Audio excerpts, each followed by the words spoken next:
Bonjour à toutes et à tous. Je vous propose de commencer notre séance. Vous m'entendez bien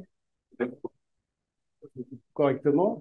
Et bonjour également à tous ceux qui nous suivent à distance. Donc c'est une séance qui nous touche particulièrement puisque c'est la fameuse séance annuelle de l'Association française d'urologie. Je remercie donc mes collègues d'être présents avec nous aujourd'hui.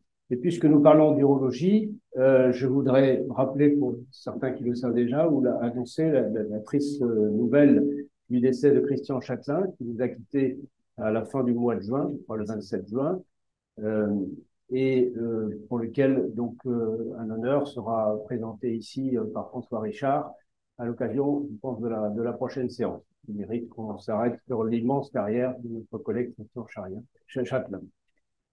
Voilà pour les nouvelles un petit peu tristes. Une autre nouvelle, c'est que je devrais quitter la séance malheureusement avant sa fin, parce que je dois plancher demain au congrès allemand d'urologie et que j'ai un vol à 19h, donc je vais obligé de partir à 16h30. Je vous prie par l'avance de m'en excuser.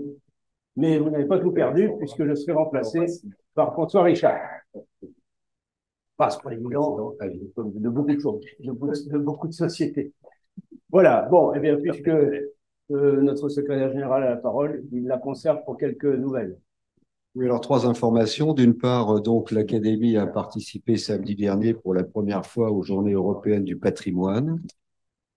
Je peux vous dire qu'à notre grande surprise, ça a été un très grand succès. Nous avons reçu entre 200 et 300 personnes. Nous avons dû refuser du monde au milieu d'après-midi. La visite était organisée en 5 temps. Présentation par Philippe Marre de l'histoire de l'Académie et des chirurgiens. Une présentation de ma part sur qu'est-ce que c'est que la chirurgie en 2023. La visite de la cour et de l'amphithéâtre du 12 rue de l'École de médecine, car je vous rappelle que ce bâtiment a été construit à la demande des chirurgiens, après l'accord de Louis XV, qu'il a fait construire pour les chirurgiens. Les chirurgiens n'en ont profité que 25 ans, puisque la Révolution est arrivée après. Et puis, dernière étape, la visite de l'amphithéâtre Saint-Côme, dont nous avons obtenu l'ouverture exceptionnelle. Et vous savez que nous sommes, depuis plusieurs années, sur un projet de réintégration de l'amphithéâtre Saint-Côme. Deuxième information, le dîner de l'Académie interviendra mardi prochain. Il est encore temps de vous inscrire, mais bon, il faut qu'on adresse les plans de table, donc dépêchez-vous de vous inscrire, il reste encore quelques places. Et puis, troisième information, je rappelle que mercredi prochain, il y aura une assemblée générale élective pour les candidats à l'Académie. Voilà, Monsieur le Président. Merci. C'est le moment maintenant de la synthèse de la séance précédente. Je tiens à remercier particulièrement Albert-Claude Delamou, Philippe Marre et Hubert Joannet qui ont assuré la présence à l'Académie ce week-end pendant les journées du patrimoine. Alors, comme c'est l'usage, la séance de rentrée était consacrée à des communications libres. Édouard Pélissier nous a parlé d'Ambroise Paré, ce simple barbier devenu chirurgien de 4 rois de France. L'Hôtel-Dieu et les guerres permanentes tout au long du XVIe siècle lui permettent de développer son sens clinique, ses principes thérapeutiques et ses outils chirurgicaux. Ses écrits en français et l'avènement de l'imprimerie perpétuent sa mémoire depuis des siècles. Une référence incontestable dans l'histoire de la chirurgie.